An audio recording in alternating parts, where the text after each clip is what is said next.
Buenas tardes. Seguimos con nuestro recorrido por la exposición Rodin y Giacometti, Sala 6, titulada Series.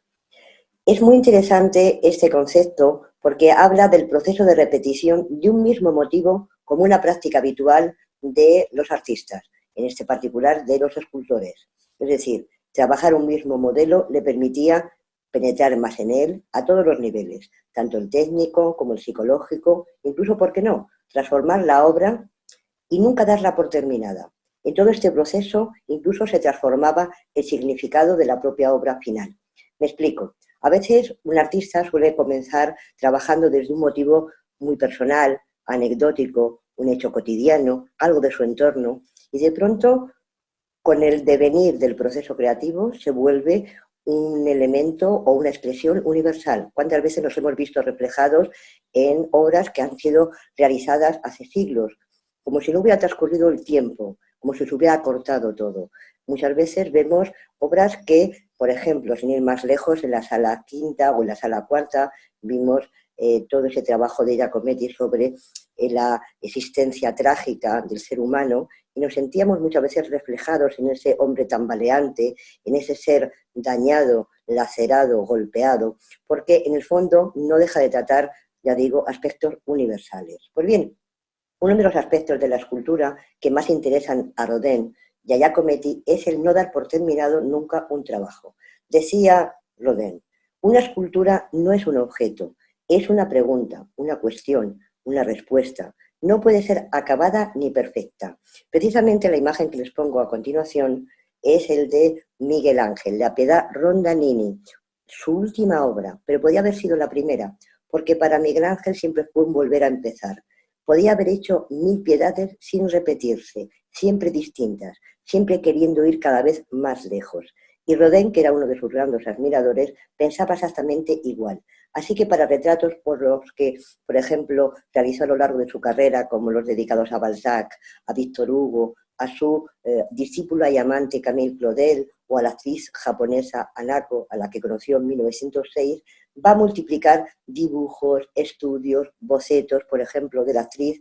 Al menos hizo 58, fascinado por sobre todo sus expresiones cuando escenificaba ciertos ceremoniales muy, digamos, de carácter étnico. Precisamente aquí tenemos en esta exposición una serie de bocetos trabajados en diferentes materiales, sobre todo escayola y barro, que como sabemos son los que más gustan a Rodin porque le permiten no solamente la tactilidad, sino también dejar la huella de las manos, los dedos, las uñas, simplificar al máximo todo aquello que le es superfluo, esencializar.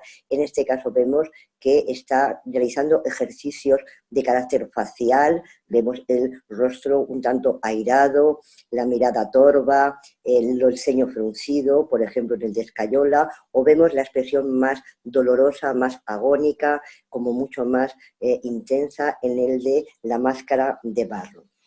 Pues bien, lo mismo que le ocurre a Rodin le va a ocurrir a Giacometti.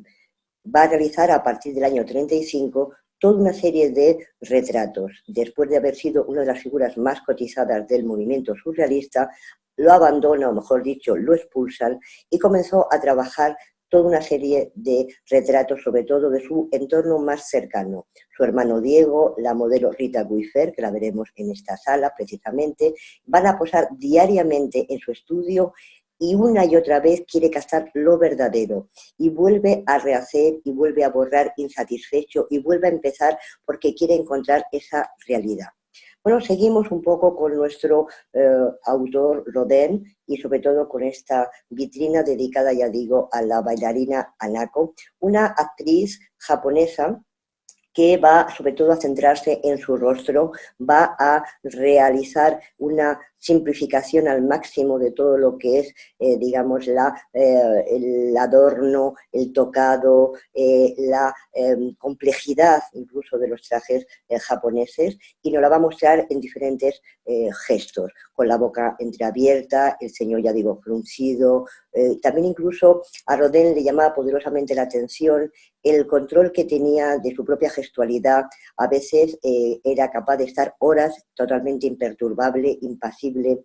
Cuando, por ejemplo, escenificaba el ceremonial del seppuku, el que conocemos como el harakiri, ¿no? Ese suicidio de carácter protocolario de los samuráis, toda esa teatralidad tan distinta a la occidental. Realmente a Rodin no le interesaba a Hanako desde la belleza oriental, sino que no le interesaba desde el punto de vista étnico, sino que le interesaba por la diferente forma de escenificar, de gestualizar, tan distinta a la occidental.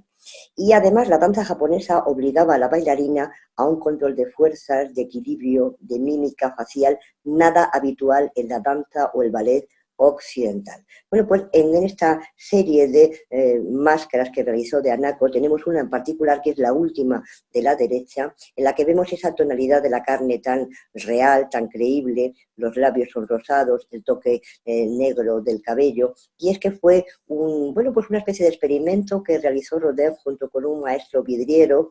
Creó esta máscara en pasta vítrea, dándole ese toque de color, ya digo, tan natural, y también a los ojos, labios y cabello, y resulta como una máscara casi, diríamos, funeraria, ¿verdad? Bueno, fue ya digo, un experimento que realizó en el 1910, precisamente de la bailarina. Pues bien, seguimos con Giacometti. Ya digo que Giacometti a partir del año 35 comienza a regresar a la figura, al modelado, a trabajar los diferentes soportes, sobre todo el barro y la escayola, pero además la escayola no solamente como un medio para después llegar al bronce, sino que incluso desde el inicio al final la obra podía ser realizada en escayola. En este caso tenemos el boceto trabajado de una modelo profesional, Rita Guifer, que posaba diariamente en largas sesiones, casi siempre totalmente imperturbable, no dejaba mover a sus modelos nada durante horas. Pues bien, al principio Giacometti comienza trabajando de una manera muy facetada, con planos, de una manera un tanto angulosa, recordando el lenguaje que había iniciado desde el año 25, vanguardista, muy cercano a artistas como Lipschitz, por ejemplo, Henry Lawrence, como Archipenko, Brancusi, incluso el propio Picasso. El lenguaje postcubista le interesó enormemente por esa afinidad que tenía con el arte primitivo, con el arte no occidental. Pero con el tiempo fue llevando a cabo un modelado cada vez más natural, más real, más expresivo, y se va viendo además, ¿no? Cómo va evolucionando. Y llegará un momento en que lo va esencializando, va eliminando todo aquello que le va sobrando. Sobre todo lo vemos muy bien en el trabajo que realiza sobre su hermano Diego. Diego, que llegó a París 2 años después de Giacometti, que van a convivir prácticamente toda su vida, que va a ser un poco el depositario de todo su legado, va a ser un magnífico dibujante, decorador y arquitecto. Pues bien, aquí le tenemos también trabajado su cabeza en diferentes materiales, sobre todo en yeso tintado, yeso teñido, y también en terracota cocida, en este caso utilizando un pedestal cúbico. Pues bien, en algunos de ellos vemos un trabajo como más natural, más real, modelado tanto el cabello, la frente, la nariz bien perfilada, todo lo que es el rasgo masculino del modelo, pero en el último vemos cómo ha ido eliminando aquello que le podía dar incluso un toque de cierta belleza, dándole ese toque varonil. Lo tenemos más cerca, el mismo modelo, cómo cambia, ¿verdad? En esta composición en yeso que le vemos pues trabajado de una manera mucho más natural, más real, y sin embargo en el de terracota vemos cómo ha eliminado y ha incluso pues dándole más protagonismo, por ejemplo, a los ojos, a la mirada, a los arcos ciliares que conforman las cejas, la nariz también, pues también está muy destacada, los labios vemos que son carnosos, tiene un aire un poco de monje, ¿verdad? Como de sacerdote egipcio o incluso de figura del arte arcadio o sumerio, tiene ese carácter de antigua civilización.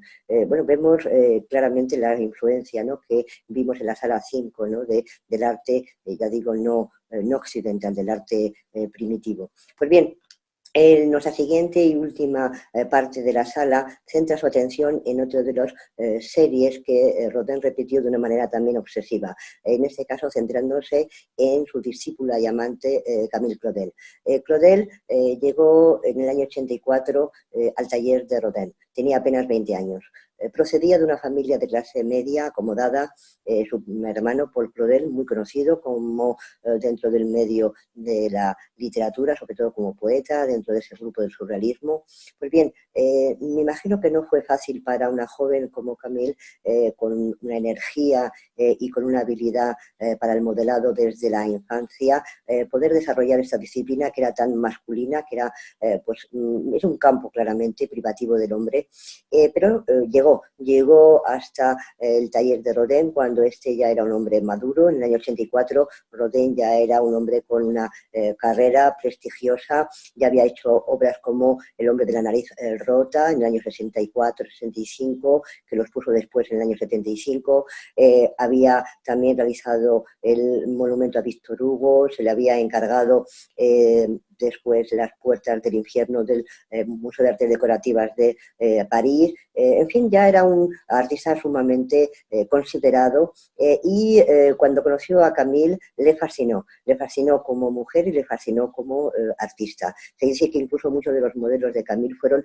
reutilizados por Rodin. Comenzaron una relación de amantes que duró hasta el año 92, después, como todos sabemos un poco por la historia y por las películas que se han hecho de la vida de Camille, acabó de una manera muy trágica en un psiquiátrico durante 30 años, la encerraron y Rodin la abandonó y se casó con la compañera que tenía de por vida, Rosa Beret, una costurera con la que además tuvo un hijo que reconoció cuando falleció la madre del escultor. Y finalmente se casó con ella en 1917. Bueno, pues de Camille realizó también una seriación de retratos, como vemos aquí, bocetos en barro, en escayola, a veces escayola también teñida. En este caso tienen como título Tristeza y Melancolía. Son trabajos del año 84, del mismo año que se conocieron. Y en ellos vemos cómo también Rodin elimina todo aquello que le sobra. Esencializa, por ejemplo, el peinado y centra su atención en el gesto. En este caso, más cerca vemos esa melancolía, esa tristeza que se transmite por todos sus poros. La frente soberbia, los labios carnosos, la mirada, como vemos, un tanto ensimismada, perdida.